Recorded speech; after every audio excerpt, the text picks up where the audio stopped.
There we go.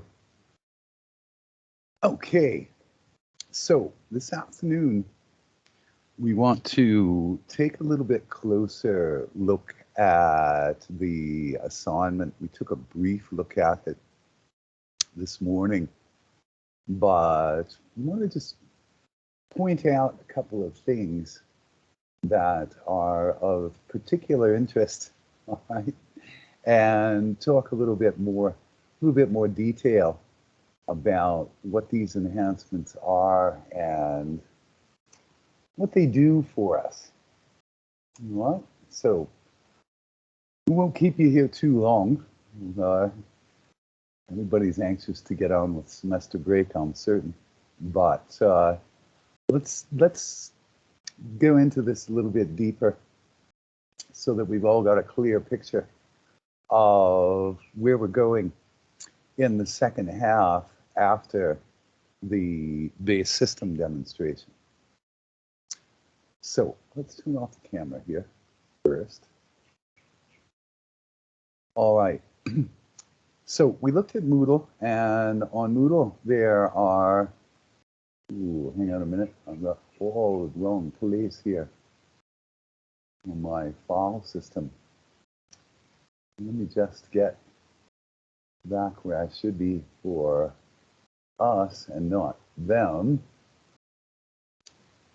There we go. All right, so there's an assignment document, a report, and the resources document.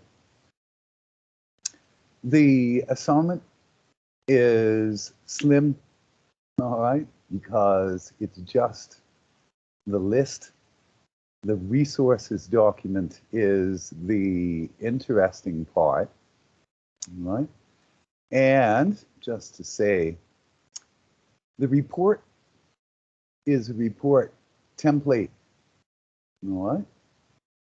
And it is here so that it just sets out the specifications for what's in the report. Again, I want to stress, I think it says that at the top, this is not really a research project, all right? Because, as I said this morning, people are very generous with sharing their experiences with their system configuration. But you have to expect that it will not work consistently on every system, because the versions of the software that they're using, OpenLDAP, Postfix, Dovecot, whatever it is, can be different. And they get compiled differently on different Linux distros. So, strong suggestion here is to stick with the resources in the resources document, right? Because those have been tested on our system and they work, okay? It's a practical project, not a research project. You've got other research projects, you've got research in other classes, and that's fine. This one is just a little bit different. Just to say, the report template here, what, just has a page for every one of the enhancements. It repeats the instructions, but it has a little bit more evidence based, all right?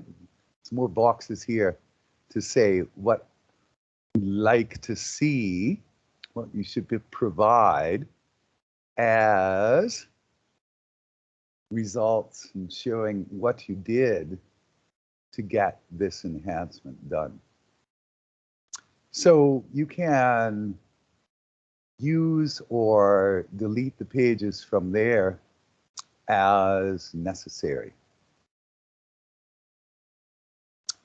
Okay, So we work on the assumption of 3 people in a group. Okay? So that's what it means here. It should maybe be a little bit clearer. But the minimum number of enhancements done by a group of 3 is 3. Minimum number of enhancements done by a group of 2 is 2. And if by some circumstance there's a group of 4, it would be 4. Okay? Now, this next point is something that I just want to mention here, all right? Because some people, I mean, and it's great. It's great. Some people are very enthusiastic when they're faced with a list of possibilities like this. Their immediate reaction is, "Whatcha? I'm going to do them all." All right? But experience has shown that is not a good strategy, because sometimes when you spread yourself too thin, you can't focus fully on any one thing, and you end up running out of time with a whole bunch of things that are half completed, when if you didn't take that strategy and focused on one thing at a time, you could have the right number of perfect ones rather than having a large number of things that are half completed. So in order to get that point across, all right, that's why there's this rule here. All right? You do the marking, each enhancement marked out of 10. All right, so if you do 3 group enhancements, there's a total of 30 there, and you can get 30 out of 30. If you take the strategy of let's do them all, right, you might end up with 10 enhancements half completed. Right, so half completed ones are worth 5, and if you've attempted 10, you get 25 out of 50. So it actually lowers your mark, all right, to have incomplete ones. So do not go on and do extra ones until you're certain that the minimum number is completed. Okay? Everybody clear on that? Yes, sir. Yeah. Yes, sir. Okay, hang on 1 second. Let me just answer this question here. We are all one big group. These lab B4 don't count. Okay, so anybody who's in SNA this semester is a potential partner in the group. Yeah, thanks for bringing that up. I forgot to mention that this morning. All right. Don't try extra until you are certain that the minimum is perfect.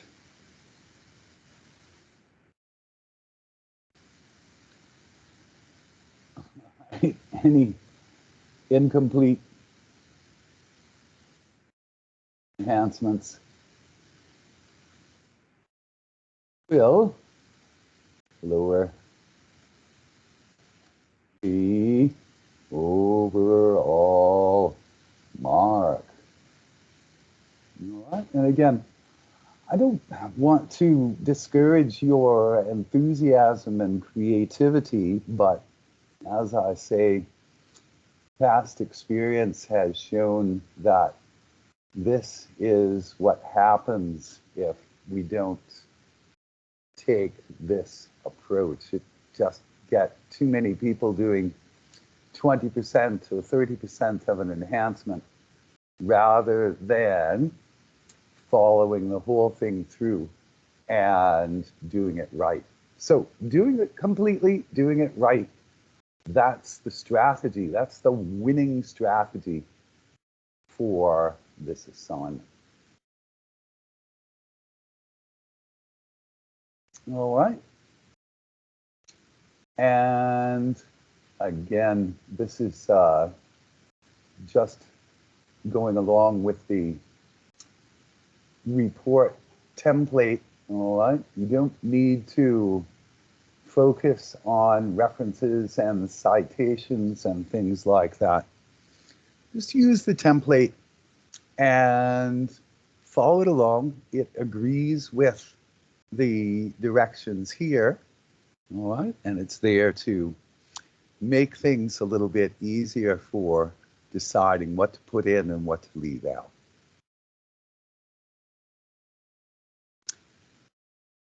Now, the report template here, all right?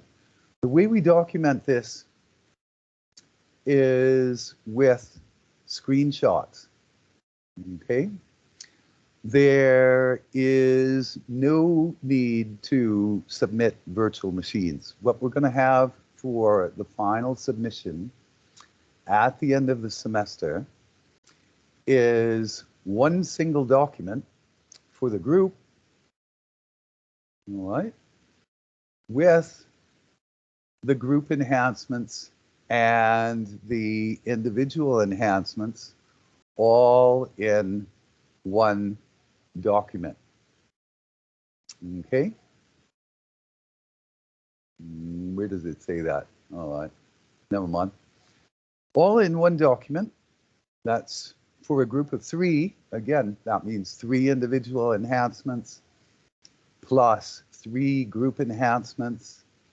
And if anybody asks me what 3 plus 3 is, I will refer you to your handy Windows calculator to remind you that that means a total of 6 enhancements in one report. Okay. Some people do ask me that. Oh, well, never mind. All right. 3 individual, 3 group, 1 report. The screenshots need to have your TP number and the prompt. All right. The easiest way to do this, you put it into the host name. You have to go in, change your host name on each one of your VMs, then change the last half of the line in dnsmasq.d, the cnames file on the gateway in dnsmasq.etc dnsmasq.d. Just change that last half to match the official host name, right? And for each of your VMs, and reboot the host with a new name, you're up and running. It's a very simple thing, but again, sorry to say, in the past, there have been problems with people trying to recycle, claim other people's work as their own. APU is very hot on crushing plagiarism, academic dishonesty. All right. So this is just a very simple way to say, I'm proud that I own my virtual machines. I own my work. All right. So let me just put this here. Must have custom host names. All right. Oops. Custom TP number.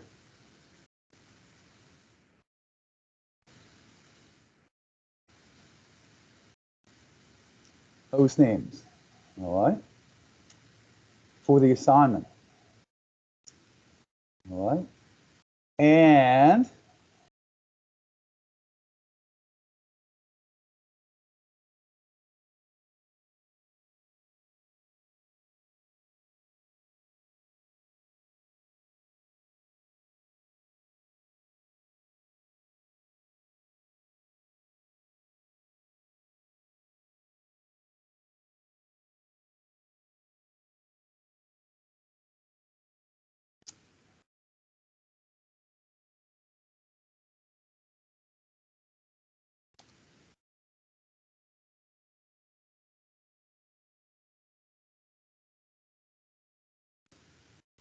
all right.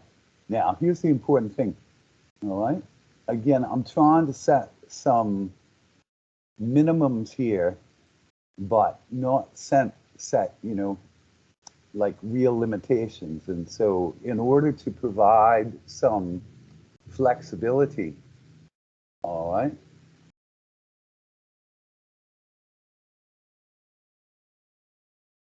this applies the same. I can't say this in the assignment specification, but I can say it here, even recorded. This applies to individual enhancements and group enhancements. All right. If someone claims an enhancement as individual, it means that they get the mark for that one alone. They alone get all the mark for that one. If the other ones that are group enhancements, everybody in the group shares the mark for the work that was done there. But when it comes to the TP number showing up in the screenshots, it needs to be TP number of one of the group members. It doesn't have to match if it's an individual one. As long as all of them match the list of group members in Moodle, the list of group members on the cover page, in the peer evaluations, that's all right. All right. So if it's an individual enhancement, it does not need to show your TP number. It must show TP number of one of the group members. You being a group member, yeah, it's also fine if it shows yours. Huh. Everybody okay with that? A little bit of flexibility there, all right? Because I know sometimes I don't want to micromanage your group, all right?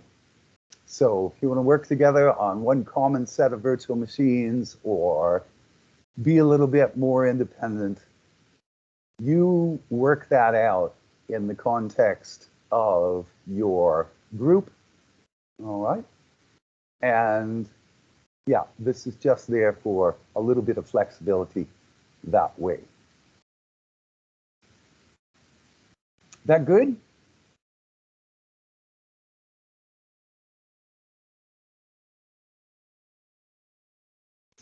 Yes, sir. All right. Okay.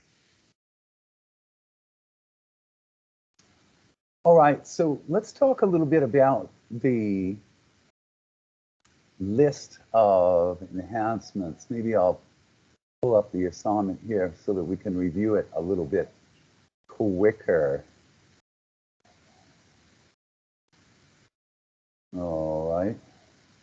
Oh, this is what I forgot to say.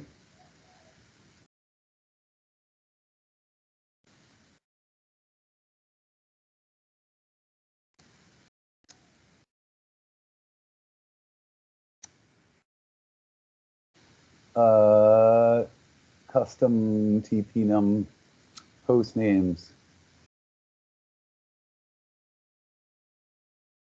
are optional for the base. Optional for the base system video, all right? Because you'll open an email with your personal account. So again, we can have a little bit of flexibility there.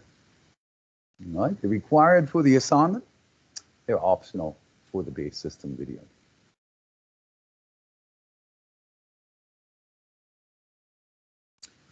Okay. So there's a list of about 15 enhancements here. All right. A couple of them are dependent.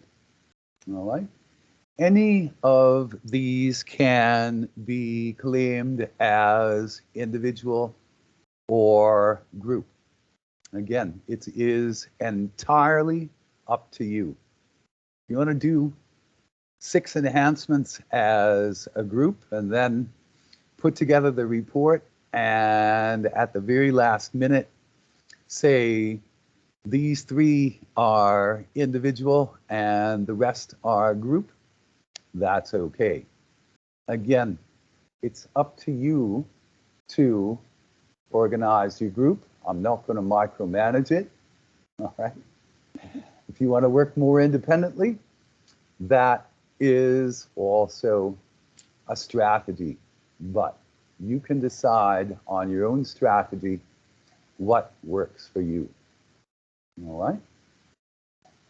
So you could have, all right, 1.2 here, for example, all right, is a separate enhancement, but to do 1.2, you really need to have 1.1 done first. All right, so if you want to make 1.1 group, share the mark, 1.2 individual, one person gets the mark, that works. It's just fine. Okay, but yeah, they are separate, right? They're just a dependency here, right? Because it doesn't make sense to do this if it's not already working with Dovecot and Squirrel Mail.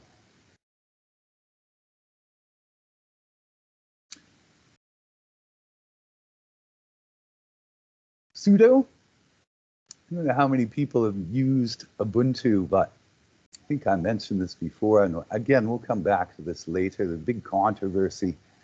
You know, the TinyNet one comes up and says, hey, to log in, this is the root password, and, you know, carry on and get things going. Lots of people don't like that. They like the Windows way of run as administrator. Right? A lot of people consider that best practice. Right? And so this one gives you a chance to learn how that mechanism works in Linux. Right? And we do a little bit more fun here. This is what we're going to be working on right after we get back from the semester break. All right, we're going to be talking about some Linux tricks. And you know how that front screen on the MyTinyNet machines comes up in different colors? We'll look at how that works and some fun ways to experiment with that sort of thing while we learn some characteristics and some tricks that we can use across a lot of other situations, and indeed things that a little more advanced parts than just setting permissions, creating symlinks, things like that. little bit more advanced, and these are some tricks that show up in a number of the other enhancements as well. Virtual servers with NFS. I'm just going to say, you know what? This is core stuff for people doing network computing, cloud computing, all right?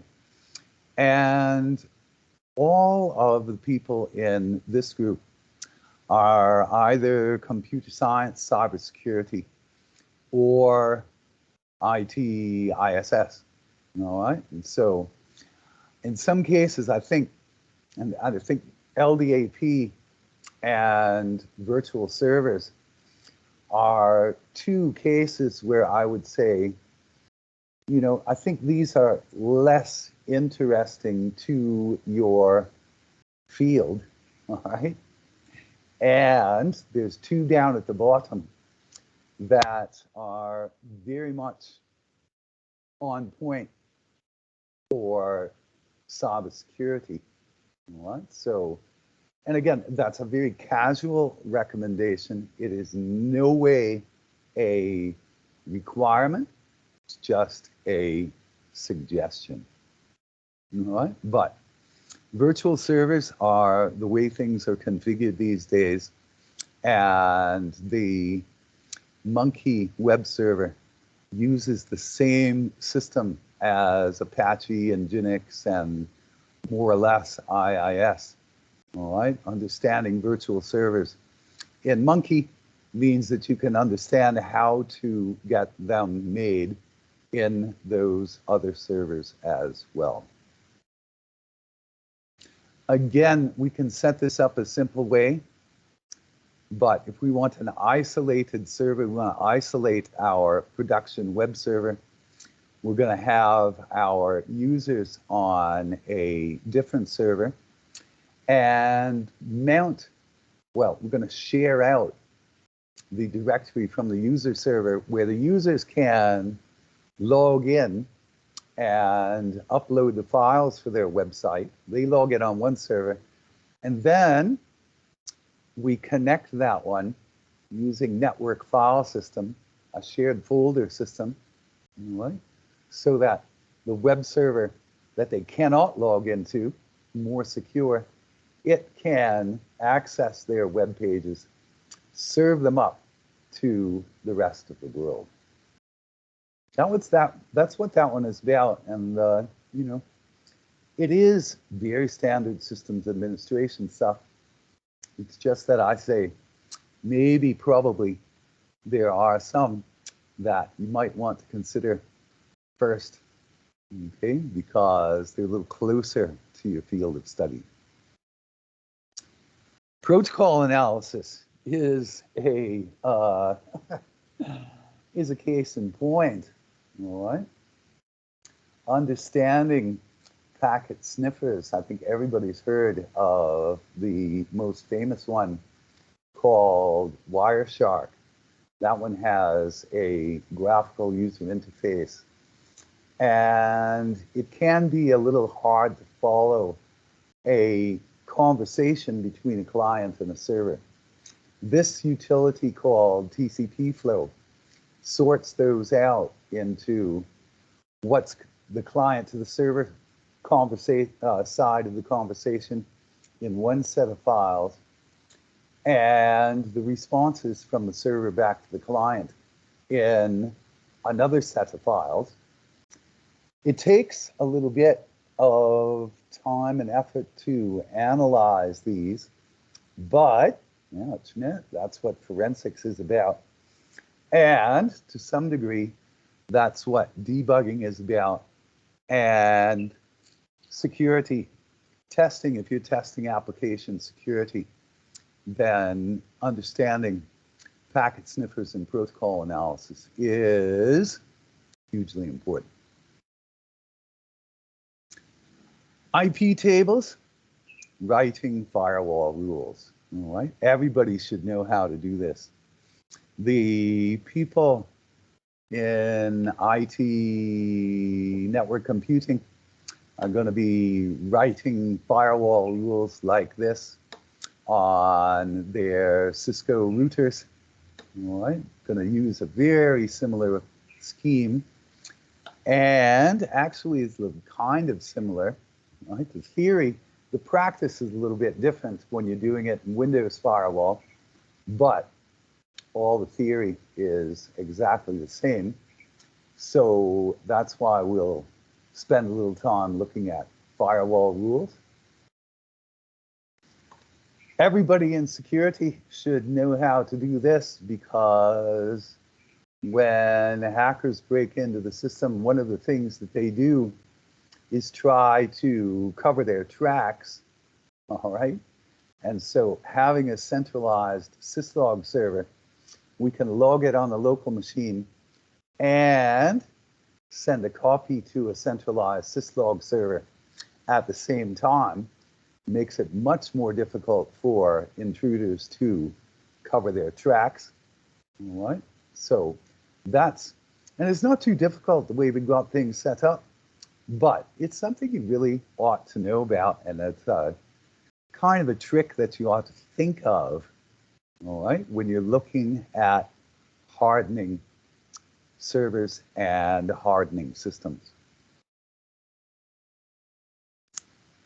Cross-system multi-tail. This is another interesting one, because this is about running arbitrary services across the network, all right? And there is a similar one down in the end, all right? And the reason we'll talk, all I want to say is this one is very similar to the last one on the list called Nocti, all right? Some of the same techniques, and very interesting if you're trying to get a red team setup going, right? Red team, blue team, right? Blue team, home team, systems administrators. That's where I'm at, man. I'm all about creating rather than destroying. Red team, the visiting team, the ones who are trying, you know how much hard work this takes to get these systems now up and running. The base system gives you a feel for the work that it takes to get the system properly configured and running and stable. And the red team, they're coming in to try and undermine or destroy all your hard work, right? And running arbitrary services across the network is a red team sort of a thing, right? But it has its uses, and this demo using log files is a kind of benign application of that. The 7.2 doesn't make sense until you get 7.1 done, all right? Because this one says modify your enhancement 7.1 to use different log files and to step up to regular expressions, all right? Again, regular expressions are a link to another class you have this semester, computing theory. Let me just check over here. I think a message came in. What is arbitrary services?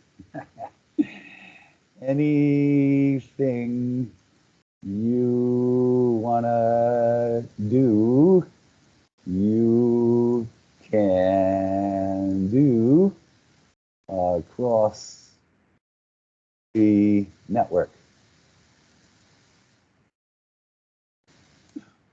Whether that is, networm, the networm, all right? Anything you want to do, all right, we can. I mean, when we run SSH, it's there as a service. Postfix creates itself as a service using XONetD or this weird little tool called Netcat that we'll talk about. You can set up a listener like that that will execute any command that you give it Right? Respond to any instructions that you give it. S-tunnel, this is, I mentioned before, this is about secure communications across the network. This little SSL lock here, right? We'll talk about this in one of our sessions later on, right? Because we will cover the basics of public key, private key, SSL. I think most of the people here, for most of the people here, this will be review, all right? And so never mind, the other half of the class has not had it in SET or ISFT or whatever the other one is, okay? So that's this one. OpenVPN, I think I said that one before this morning, all right? OpenVPN, if we look down here at SSL and SSH, all right? This OpenVPN setup is a simpler one. This is just some background here, all right? TLS versus static key mode. OpenVPN actually uses a mechanism that's very similar to S-tunnel, right? And we can set up OpenVPN in the way that the developers recommend, but that means there is a whole extra job involved, which is certificate management, right? And that's a separate thing, and there's not much really that we can say we can learn from it, except certificate management. So this is a setup that uses a pre-shared static key. Right? Same thing that our S-tunnel does for exactly the same reason. We don't need to spend hours and hours doing key management here. We've got more productive and more interesting things to do. All right? So this one, this set of instructions is pretty unique to the TinyNet here because the OpenVPN developers have purged all of this from the official documentation. But again, back to the point I made kind of at the beginning, all right, these instructions work for our system, clearly labeled that they work for our system, all right? And so this one, very definitely worth a go for being consistent with cybersecurity, information system security. The compiler, all right, again, you know, computer science people kind of expected that that's part of your range of knowledge, your breadth of knowledge, okay? So it's one to think about, but it's not really related to security if that's something that you want to be thinking about. Hang on, I saw a message come in over here. Yeah. All right, hang on a minute. Let me just slow down on that one, all right? Because that's where we got right here, all right? Now, two things here, all right? First one is about this question on NOCD, all right? This is about setting up what they call a reverse shell, right? And this is a very special case and considered one of the most dangerous cases from a systems administration point of view, all right? Where running arbitrary services across the network, all right? Now, where was that one? With multi-tail, all right? Using ExonetD or Netcat just to view log files, all right? We're looking at the mail log on the gateway and on the mail server. We can trace the delivery of a message kind of end to end very conveniently in one screen. But we use a similar system to that, and we can actually have a shell on that other system and do absolutely anything we can get away with on that system. All right? So one is called a remote shell, one is called a reverse shell. And these two are explained in some detail in a special section of the TinyNet site here. All right. It's here under extensions. And okay, there's our GCC and make. The X windows, that's for future development that got shelved when all of this crazy COVID lockdown routine got started. But Breaking Bad, all right, Breaking Bad is where we shift gears, and that's where we find the NetR Rogue network. That's where we find resources on remote reverse shells, how to set up Wireshark Portal on your host system, and tap into the traffic across your virtual machine network, save you a little bit of memory, right? And set up a special configuration of the TinyNet that automatically generates traffic between the hosts. Now, this is a systems administrator's nightmare, because if this kind of random auto-generated traffic is running across your system, you know something is wrong, whether it's a failing network interface, or if somebody is picking on you, or if it's the beginning of a denial of service attack, all right, you know something is wrong. But if you're playing red team, blue team, if you're playing red team, you need something to attack. You need to have a network with some traffic. If you just play around with localhost or one or another, then you very quickly find the limitations of the possibilities. If you have it on a subnet by itself, or even better, a subnetted network architecture, then you've got some real possibilities to play. All right? So, remote reverse shells, you can actually do this on any of the servers, right? But it explains the techniques.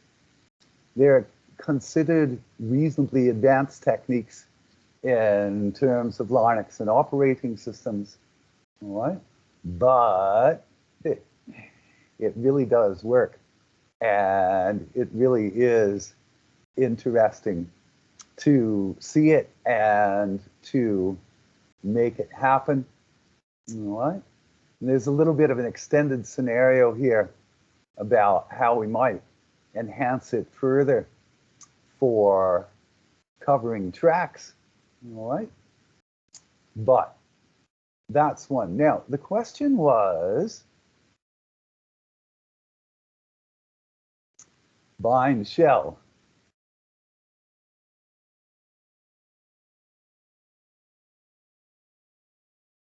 Oops. And I have to say, I'm not familiar with it, okay? It's not on the TinyNet, but you can get it from the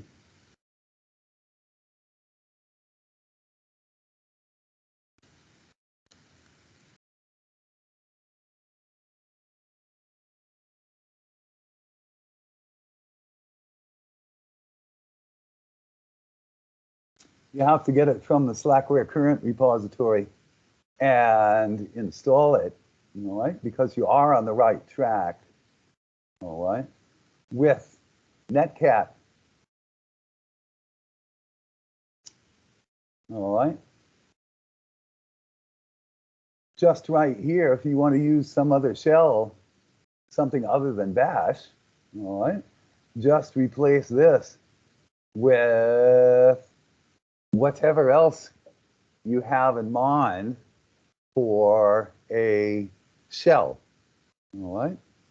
This part here is something that we're going to talk about, these pipes and this pipe and these redirects, okay? These are things that we're going to start talking about soon as we come back from semester break. So don't be too intimidated by this, just looking at it, because damn straight, it's cryptic, all right? But we can make sense out of it. But we can't make sense out of it right now. Just say we will make sense out of this because we'll see these things in other contexts. Okay. The 11 one here, right, is just NetR. And again, sometime after we get back from semester break, we'll have some time to look a little bit closer at the setup, all right, basic setup, migrating TinyNet servers like the mail host and mail server and the LDAP server across to NetR on a single subnet, or keeping it up for multiple subnets, which creates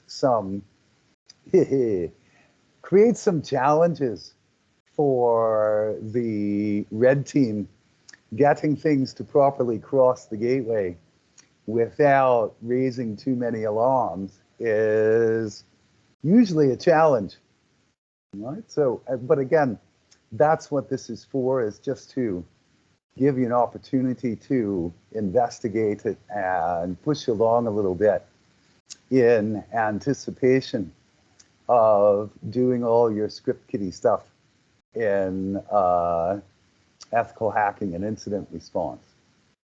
All right. So we'll look at this again as time goes on. All right. Lots of ways to generate the traffic. We'll look at the automatic traffic generation system. Since we have this session where everybody is in security, right, then we can do that without letting the other people that are doing other things feel disadvantaged or left out.